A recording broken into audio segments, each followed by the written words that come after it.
Барлықтарыңызға қайырлы күн. Бүгін сіздермен сұлыдан жасалатын печеньенің рецептісімен бөлісемін. Бізге қажетті ингредиенттер: кептірілген жүзім, сұлы, електен өткізілген ұн, қант, грек жаңғағы, жұмыртқа, ерітілген сары май және қамыр қопсытқыш. Ең алдымен таза ыдысымызға бір жұмыртқамызды жарып аламыз.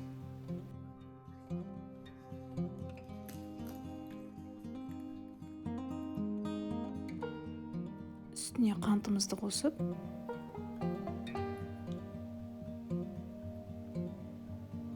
араластырғышпен жақсылап араластырамыз.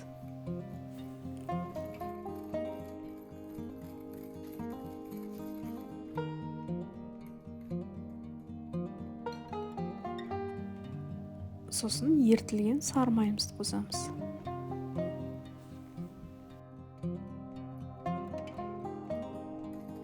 Тағы да бір араластырып аламыз. Сары майымыз жылы болғандықтан қантымыз ере бастайды. Үстіне грек жаңғағын қосамыз. Бұл міндетті емес, қоспасаңыздар да болады. Сосын мен кептірілген жүзімді қостым.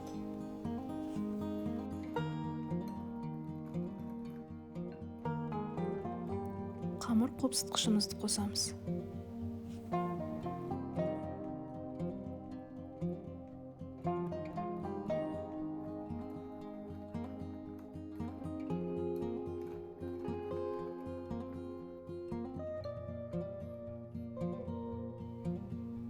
Сосын електен өткізілген ұнымызды қосамыз.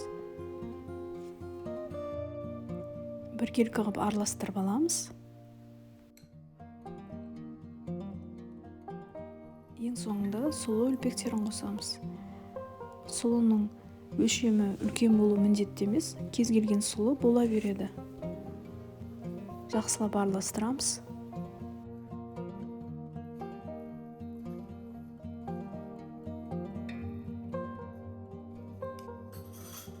Печеньеміздің қамыры дайын болды.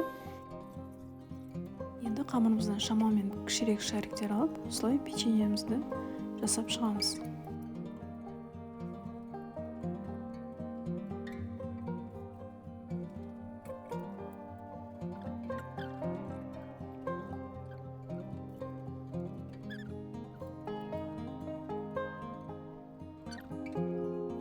Барлығын жасап шықтық. Енді алдын ала қыздырылған пеште 180 градуста 15-20 минутта пісіріп аламыз. Осымен өте дәмді және пайдалы сұлыдан печеньеміз дайын. Міндетті түрде осы рецептпен жасап көріңіздер. Видео рецепт ұнаса, лайк басып, пікір қалдырыңыздар. Сіздермен болған Әсел. Келесі видеода кездескенше.